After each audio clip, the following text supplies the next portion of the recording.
Hare Krishna. Hare Krishna and thank you so much पिछले video को इतना लाइक और व्यूज देने के लिए और आपका प्यार दिखाने के लिए। आज का टॉपिक रहने वाला है Karma alignment. First of all, ये कर्मा अलाइनमेंट होती क्या है? जैसे हमने लास्ट वीडियो में बताया था, लास्ट टॉपिक 2-3 जो हमारे सेशंस हुए उसमें मैंने बताया था कि आपकी पत्री में जो लिखा है उसको आपको करना है। राइट। जैसे हमें कुछ बताया कि आप टीचर हो सकते हो या काउंसलर हो सकते हो। अगर आपने वो काम नहीं कर रहे हो तो प्रॉब्लम है, आप वो काम करो। राइट। जैसे कि अगर हम कहे सचिन तेंदुलकर अगर गाना गाते तो शायद वो द सचिन तेंदुलकर नहीं बनते।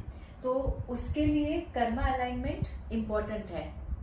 उसको पहले किसी ने जान लिया था कि क्रिकेटर बनने वाला है तो उसको क्रिकेटर बना दिया। करेक्ट। हाँ।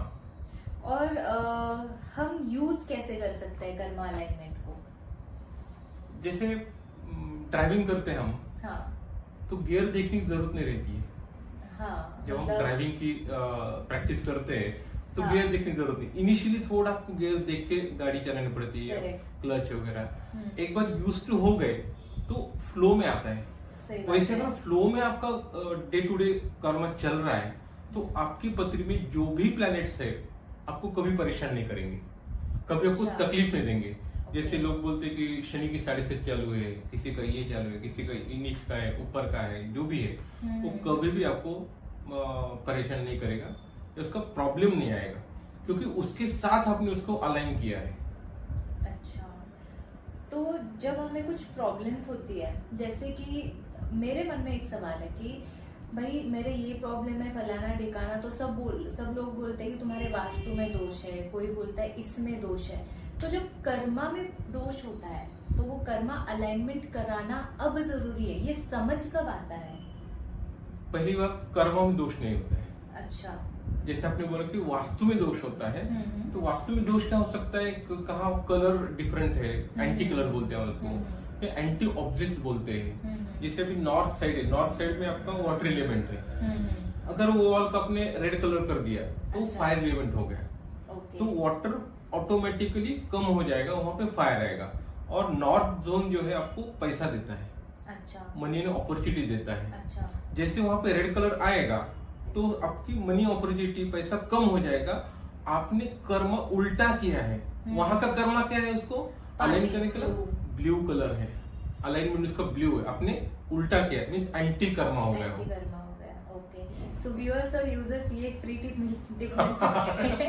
नॉर्थ साइड में या तो ब्लू कलर का कुछ लगा दो, अगर ऑलरेडी वहां पे पानी का कोई सिंबल है, कुछ भी है, तो it will work for you. अगर रेड कलर से कुछ रिलेटेड है तो प्लीज रिमूव इट।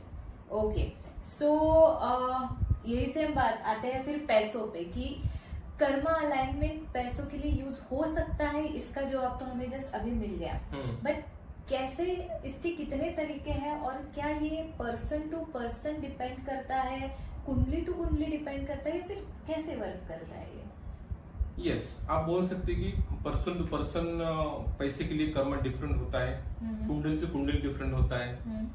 जैसे हम बोलते कि अभी आपका एस्ट्रोलॉजी का होरोस्कोप है, चार्ट है आपका, उसमें 12 हाउस है, 12 भाव है, उसमें 12 खाने हैं, हर एक खाने से पैसा आता है। अच्छा। जैसे मैंने आपको लास्ट वीडियो में बताया था वास्तु की 16 जोन से पैसा आता है, वैसे आपकी चार्ट जो है, होरोस्कोप है, हर एक भाव से पैसा आता है। आपका कर्म का प्लैनेट शनि कहाँ पे बैठा है और कौन से प्लैनेट के साथ युति कर रहा है या कॉम्बिनेशन में आ रहा है, उस पर आपको आपका पैसा डिपेंड है, आपका मनी फ्लो डिपेंड है। फॉर एग्जाम्पल, अगर आपका सैटर्न शनि जो कर्म का प्लैनेट है वो 10th हाउस में, जो कर्म का हाउस है, और आपका वीनस जो पैसे के लिए है वो सपोज 11th हाउस में। एग्जाम्पल दे रहा हूँ मैं, किसी का हो सकता है, किसी का नहीं हो सकता है। हाँ, डिपेंड करता है, Depends. बर्थ डेट, हाँ। सब चीजों पे। तो इसमें क्या है, सिंपल रीडिंग क्या होता है? आप काम करो पैसा मिलेगा, कुछ भी काम करो, वो तो है ही। नहीं, ये कॉम्बिनेशन बताता है। अच्छा, आप काम करो पैसा मिलेगा, मतलब वो एक पर्टिकुलर जो डोमेन कहते हैं या फिर एक जो वर्क की फील्ड होती है वो सजेस्ट करता है। कुछ भी काम करो पैसा मिलेगा, मैं क्या बोल रहा हूँ। अच्छा, कुछ भी। हाँ, अब इसके साथ अगर सब आप ये ले लो, गुरु आ गए, जुपिटर उसके साथ कॉम्बिनेशन में आ गया, तो आप ऐसा कुछ काम करो जो आपके वैदिक संस्कृति के साथ अलाइन हो सके। अच्छा, तो जुपिटर के साथ क्या अलाइन होता है? जैसे भगवत गीता का चैंटिंग है, या किसी को प्रीचिंग करना है, या आपका मंदिर है, गुरु के रिलेटेड काम करो। अच्छा, तो ऑटोमेटिकली आपको पैसा आएगा। ओके। सो इन बातों से मतलब एक क्वेश्चन ये आता है कि क्या कोई स्पेशल हाउस है मनी ओरिएंटेड, कि भाई मुझे पैसा चाहिए, कौन से हाउस में क्या है, उसका कैसे रिफ्लेक्ट होगा, जो भी चीजें हैं, तो उसके लिए कोई स्पेशल हाउस है कर्मा अलाइनमेंट में फॉर मनी? पत्री में आपके बर्थ चार्ट में सेकंड हाउस जो रहता है वो पैसे के लिए है। अच्छा, लेकिन सेकंड हाउस किसके साथ कनेक्टेड है, वो प्लैनेट वहां पे जो बैठा है वो किसके साथ कनेक्ट है, वो काम करने से आपको पैसा आएगा। फॉर एग्जाम्पल, सेकंड हाउस का एक प्लैनेट है जो 5th हाउस से कनेक्ट हो रहा है और 10th हाउस से कनेक्ट हो रहा है, तो आपको कंसल्टेंसी करके पैसा आएगा। ओके। आप अगर आपका सेकंड, 6 और 10th है, तो आप सर्विस करके पैसा कमाओगे या बिजनेस करके पैसा कमाओगे। ऐसा डिफरेंट कॉम्बिनेशन में आपको एग्जाम्पल दे रहा हूँ। तो मतलब जहां तक मैं अभी समझी हूँ, अपनी कुंडली में जितने हाउसेस होते हैं वो किसके साथ मैच करते हैं, वो एक हमें पर्टिकुलर डोमेन बताता है। जैसे कि हम एप्टीट्यूड टेस्ट देते हैं तो उसमें आता है कि you are good in communication skills, तो आप जाओ टीचिंग में। तो वो तो हो गया एक साइंटिफिक मेथड से, ये है एक वैदिक साइंस के हिसाब से, जिसमें हमें यहाँ पता चलता है कि this particular thing is made for me, ये भाई मेरे लिए बनी है, मुझे इसमें ट्राई करना चाहिए, इसमें मुझे सक्सेस मिलेगी ही मिलेगी। ये वैदिक साइंस, आपने साइंस ही बोला इसको। हाँ, तभी तो, क्योंकि ये भी एक साइंस है, क्योंकि मैंने थोड़ा बहुत पढ़ा है, और जितने प्रेडिक्शंस पहले हमारे एंसेस्टर्स ने किए थे उसमें से सारे कह सकते हैं कि ऑलमोस्ट ऑल आर करेक्ट। जो कैलकुलेशंस अभी भी लोग इतने मुश्किल से कर नहीं पाते हैं, वो उस टाइम में उन्होंने बहुत अच्छे से कॉन्स्टिलेशन के बारे में, हर चीज के बारे में वहां पे बहुत अच्छे से लिख के रखा है। That's why I called it वैदिक साइंस। उसमें थोड़ा ऐड करता हूँ मैं। आपने एक वर्ड यूज किया कि हाउस, पर्टिकुलर हाउस का पर्टिकुलर काम है, वहां पे एक राशि रहती है, हाँ, और वहां पे प्लैनेट भी रहता है। ये तीनों का कॉम्बिनेशन करके आपका प्रेडिक्शन या आपका डिकोडिंग करे, प्रेडिक्शन नहीं बोल सकते हो, डिकोडिंग किया जाता है। आपका चार्ट, आपका होरोस्कोप एक कोड है, कोड लैंग्वेज है, उसको डिकोड करने के लिए इस तीनों का यूज करते हैं। और बहुत सारे मेथड, लेकिन बेसिक 3 है कि आपका हाउस, आपके यहाँ पे कौन सी राशि है और कौन सा प्लैनेट बैठा है। इससे आप डिसाइड कर सकते हैं आप क्या करने वाले, कहाँ से पैसा आने वाला, आपके हेल्थ कैसी रहने वाली है, सब कुछ। ओके। इसी से एक पर्सनल एक्सपीरियंस है, जब हम कर्मा अलाइनमेंट की बात करते हैं तो इसकी जब रेमेडीज आती है तो इनमें डिवाइन सिंबल्स का बहुत बड़ा रोल होता है। नाउ ये डिवाइन सिंबल्स क्या होते हैं ये आपको सर ही अच्छे से एक्सप्लेन कर पाएंगे, लेकिन मेरा जो एक्सपीरियंस था, मेरा एक यूट्यूब चैनल है टीचर कवितेश, उस पे हार्डली 450 सब्सक्राइबर्स थे, लेकिन मुझे कुछ सिंबल्स बताए थे सर ने जो कि मुझे मेरी आंखों के सामने दिखने चाहिए, और उसी के साथ एक और रेमेडी थी। तो वो मैंने जैसे ही की, हार्डली 2 दिन हुए होंगे, और उसके बाद मेरा एक शॉर्ट था वो वायरल हो गया, और वो जैसे ही वायरल हुआ, यू वोंट बिलीव, 6 घंटे के अंदर 1.2 मिलियन व्यूज आए, 4435 या कुछ तो सब्सक्राइबर्स मेरे उसी टाइम बढ़ गए, और अराउंड 8000 आवर्स का मेरा वॉच टाइम हुआ just on that one shot, जब मैंने वो डिवाइन सिंबल्स यूज करे। तो उसमें जैसे कि सर ने कहा था पहले कि मेरा जो काम है, वर्क है, वो पहले क्या है, क्या मैं यूट्यूब में जा रही हूँ, ये इनका सजेशन था कि यू शुड ट्राई दिस, क्योंकि इसमें है मेरा। तो उन्होंने मेरी कुंडली देख के मुझे सजेस्ट किया, एंड आई ट्राइड दैट। उसके बाद उन्होंने मुझे डिवाइन सिंबल्स दिए, तो आई हैव ट्राइड दैट। मतलब लोगों को जो इस मंजिल तक पहुंचने के लिए जब महीनों लग जाते हैं, लाइक 4,500 सब्सक्राइबर्स करना इज नॉट अ जोक। ये मुझे समझ में आ गया है जब मैं इस फील्ड में आ चुकी हूँ। इवन एक सब्सक्राइबर, एक व्यू बहुत काउंट होता है, और वॉच आवर्स भी। तो इतना सब कुछ अचीव करना है एक दिन में is a big thing, and thank you so much for that. And Karma alignment really worked, क्योंकि मैंने इनसे जस्ट हंसी मजाक में कहा था कि ऑनेस्ट रिव्यू दूंगी सर, चाहे अच्छा हो या बुरा हो, मुझे उससे लेना देना नहीं है कि क्या आपकी मतलब प्रमोशन हमारा हो रहा है नहीं हो रहा, मेरा रिव्यू ऑनेस्ट रहेगा। तो ये मेरा ऑनेस्ट रिव्यू है, मैं बिल्कुल भी झूठ नहीं बोल रही हूँ, दिस इज अ फैक्ट। आप चाहिए तो मेरा चैनल देख सकते हैं, कवितेश नागर, टीचर कवितेश, तो उस पर आप जाके देख सकते हैं। सो जब बात अभी डिवाइन सिंबल्स पे आ गई है, सो प्लीज क्या आप एक्सप्लेन कर सकते हैं कि ये डिवाइन सिंबल्स होते क्या है? डिवाइन सिंबल्स एक ऐसा कुछ आप बोल सकते हैं, जैसे आपके घर में आपके दाग के डोर जो है तो उसके बाहर रंगोली निकालते हैं, that is also divine symbol. आपका कनेक्शन आपके डिवाइन के साथ कौन से फॉर्मेट में होगा उसका एक सिंबल देते हैं। जैसे अभी ये कृष्णा है, ये भी डिवाइन सिंबल काम करता है। किसी वॉच है, ये भी डिवाइन सिंबल है। अब कोई एनिमल रहता है, बहुत सारे thousands and thousand divine symbols है। उसमें से आपकी होरोस्कोप के लिए, आपकी प्रोग्रेस के लिए, आपके काम के लिए, या आपका जो भी एम है, ड्रीम है, उसको अचीव करने के लिए कौन सा सिंबल काम करेगा, उसको फाइंड आउट करना है। तो इन सिंबल्स में कलर मैटर करता है या नहीं, या सिर्फ शेप मैटर करता है? शेप इंपॉर्टेंट है उसमें। ओके। कि वो शेप आपको डायरेक्ट उस एनर्जी से कनेक्ट करता है जहां से आपका सक्सेस होने वाला है।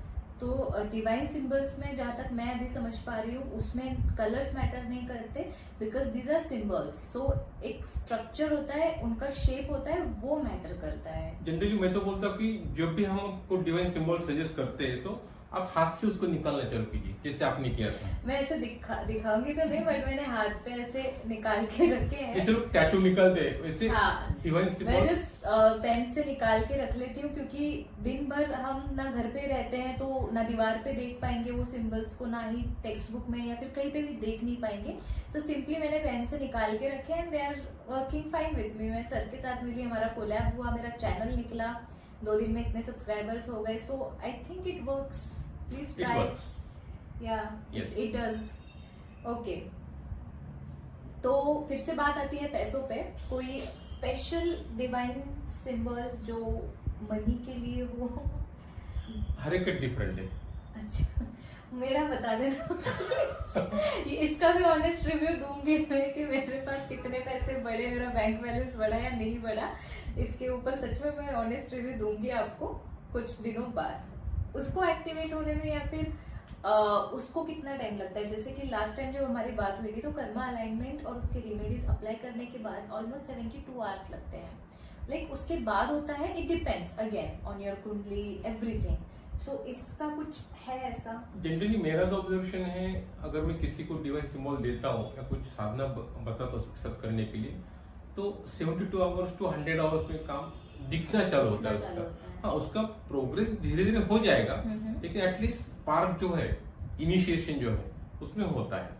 लेकिन करना पड़ता है, जो बोला है। सिंपल रेमेडीज रहती है, सिंपल रहती है। हाँ, वो बात तो है, लेकिन उसके लिए आपको हम तक पहुंचना पड़ेगा। We are ready to answer your all questions. So next question मेरा ये था कि कोई means what is the speciality of Shani and Ketu, Saturn and Ketu in karma alignment? Like उनका रोल क्या है, शनि और केतु का, हमारे कर्मा अलाइनमेंट प्रोसेस में? शनि आपका कर्म कारक है और केतु आपको रूट के साथ कनेक्ट करता है। ओके। तो जो एक कॉम्बिनेशन लेके जिसकी पत्री आती है, जिसका चार्ट आता है हमारे पास, तो हम उसको बोलते हैं कि आप एस्ट्रोलॉजी कर लो। अच्छा। आप एस्ट्रोलॉजी सीख लो, आप एस्ट्रो में जाओगे, क्योंकि आपने वो कर्म पहले किया है। आपको खाली स्पार्क चाहिए, इनिशिएशन चाहिए, आप आगे बढ़ सकते हो। और इसमें एक बहुत इंपॉर्टेंट बात है, शनि और केतु का कॉम्बिनेशन जिसकी पत्री में रहता है, उसके पीछे डिवाइन पावर रहती है। 24/7 उनको प्रोटेक्ट करती है। और यहाँ पे एक वार्निंग टिप बोलो या कुछ भी बोलो, ऐसे लोगों के साथ किसी ने छेड़ना नहीं है। मतलब ऑटोमेटिकली उनको दुखी नहीं करना है या फिर क्या? हाँ, उनको कुछ दुखी नहीं करना है या किसी को हर्ट नहीं करना है। उनके पीछे जो पावर है उनको प्रोटेक्ट करके रहती है।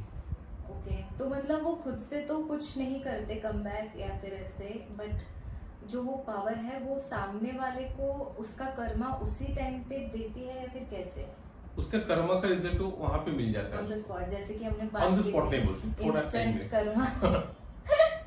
बट प्लीज टेल मी कि आप लोगों के साथ ऐसा कुछ हुआ है कि हाँ मुझे पता है आज मैंने ये बुरी चीज की है और इंस्टेंटली 1-2 घंटे या फिर उसी दिन में आपके साथ उसी से रिलेटेड ऐसा कुछ हुआ है कि आपने रियलाइज किया भाई मेरा ही कर्मा है, मैंने किया था ऐसा, वो हो गया मेरे साथ भी, तो ये मेरे साथ इंस्टेंट कर्मा हो चुका है। सो अगर आपके साथ ऐसे कोई किस्से हुए होंगे तो please do share in comment section, हम उनको सबके साथ शेयर करेंगे। सो next question is that Jupiter और राहु कॉम्बिनेशन, मतलब गुरु और राहु, इनके कॉम्बिनेशन का कर्मा अलाइनमेंट में क्या इंपॉर्टेंस है? जैसे कि शनि और केतु का तो हमने देखा कि शनि कर्मा का है और केतु उसके रूट से जोड़ता है, तो शनि ऑलरेडी वो है जो हम कर्म कर चुके हैं और केतु हमें वो रूट को स्पार्क देने में हमें हेल्प करता है, तो इनका क्या रोल है? गुरु और राहु का कॉम्बिनेशन ऐसा है कि गुरु आपका जीव है, वैदिक नॉलेज है, विजडम है, और राहु एक्सपांड करने वाला है। तो आपका विजडम, आपका वैदिक नॉलेज, आपके गुरु की ब्लेसिंग जो बढ़ाता है, ये बहुत अच्छा कॉम्बिनेशन है। लेकिन बहुत सारे लोगों ने उसको नेगेटिव रोल में लिया है। लेकिन अगर इसका प्रॉपरली यूज करेंगे तो आपके जैसी पत्री दुनिया में किसी की नहीं रहेगी, आपके जैसी ग्रोथ दुनिया में किसी की भी नहीं रहेगी, ये मैं आपको लिख के दे सकता हूँ। तो इसी पे बस एक कमेंट ये करना चाहूंगी या फिर कंफर्मेशन करना चाहूंगी कि अगर किसी की कुंडली में गुरु और केतु है और तो उनके वर्क ऑक्यूपेशन में क्या टीचिंग या फिर ऑनलाइन प्लेटफॉर्म पे नॉलेज शेयर करना, टेक्निकल चीजों से रिलेटेड शेयर करना, कम्युनिकेशन, ये चीजें ज्यादा फायदेमंद रहती है? हम गुरु और राहु की बात कर रहे हैं। ओके, हाँ, गुरु और राहु, सॉरी, गुरु और राहु अगर है तो आपका वैदिक नॉलेज जो है आप इंटरनेट के थ्रू बढ़ा सकते हैं। हाँ भाई, कि ऑनलाइन प्लेटफॉर्म्स हो गए या फिर मैंने क्लासेस कंडक्ट कर लिए, सोशल सेशंस कर लिए, सोशल, आजकल तो ऑनलाइन का ही जमाना है, तो फिर वी कैन से कि डिजिटल ई लर्निंग प्लेटफॉर्म हम कह सकते हैं उसे। सो जिनकी कुंडली में इन दोनों का कॉम्बिनेशन है उनके लिए मोस्ट और मोर ओवर ये चीजें ज्यादा फायदेमंद रहेगी rather than किसी आईटी में कंपनी में या फिर बैक एंड ऑफिस में काम कर रहे हो और करते ही जा रहे हो, there is no exit, so this could be the exit. Yes, this will be the start. तो सारी बातें हो गई, पैसों की बातें हो गई, राहु केतु और गुरु और राहु का कॉम्बिनेशन हो गया। यस, मैं सीख रही हूँ इंटरव्यूज द्वारा। मैं भी एक दिन आपको टिप्स जरूर दूंगी कितनी काम करेगी आई डोंट नो। तो कर्मा अलाइनमेंट का क्या हम उसे वास्तु में यूज कर सकते हैं क्या? हाँ, जैसे मैंने बोला कि नॉर्थ में आपका ब्लू कलर है, वाटर एलिमेंट है, वहां पे आपको ब्लू कलर करना है, वाटर एलिमेंट रखना है।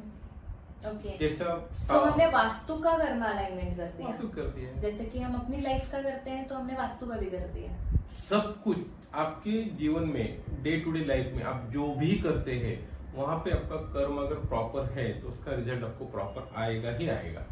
अब तक मैं समझती थी कि कर्मा मतलब बहुत बड़ी चीज हो, इतने ये कर्मा कर दिया मैंने, बहुत बड़ी चीज कर दी मैंने, वैसे नहीं होता है, छोटी छोटी चीजें भी कर्मा में काउंट होती है। ये आज थोड़ा समझ में आया मुझे कि बहुत छोटी चीज है ये कि नॉर्थ में वाटर एलिमेंट होना चाहिए, कितनी बड़ी है, बिल्कुल नहीं, बहुत निग्लेक्टेबल है, मतलब सोचते भी नहीं है हम इन चीजों के बारे में। वैसे हम हमारे डेली रूटीन के बारे में नहीं सोचते कि भाई मुझे नीचे बैठ के खाना खाना चाहिए, मुझे खड़ाऊ, जैसे अपने जैसे पुराने चीजों में हमने पढ़ा है कि लोग लकड़ियों के खड़ाऊ पहनते थे, तो ये बहुत बेसिक चीजें हैं, इनको हम कर्मा अलाइनमेंट में लाते हैं। ये बेसिक चीजें सुधारना मतलब कर्मा अलाइनमेंट है। तो वही हम वास्तु के साथ भी करते हैं बिना तोड़ फोड़ के। Yes, okay, so anything else sir, हमारे लिए कोई tip of the day? Tip of the day, जिसको पैसा चाहिए जिसको बहुत सारा पैसा चाहिए, उन्होंने अपने घर की नॉर्थ जोन जो है, नॉर्थ डायरेक्शन जो है, उसको बैलेंस रखो। बैलेंस रखना मीन्स क्या है, वहां पे एंटी कलर नहीं आना चाहिए, एंटी एलिमेंट नहीं आना चाहिए। जैसे रेड कलर है, येलो कलर है, पॉइंटेड ऑब्जेक्ट्स है, वहां पे नहीं आने चाहिए। आप ऐसा करो, बेज कलर है, ऑफ व्हाइट कलर वहां पे दे दो नॉर्थ को। आपको ऑटोमेटिकली जीवन में अपॉर्चुनिटीज और पैसा आने के लिए मदद हो जाएगी। ओके, सो आई होप आपने देखा होगा लास्ट तक कि कौन सी टिप ऑफ द डे है आज की for money. So keep watching and thank you, धन्यवाद। आपके अगर कोई क्वेश्चंस हो या फिर कोई ऐसा टॉपिक हो जिसपे आपको सुनना हो कि भाई इसके रिलेटेड हमें टिप्स चाहिए, तो we are here, next video उसी पे बनेगा, but please do comment for that. Till Hare Krishna. Hare Krishna.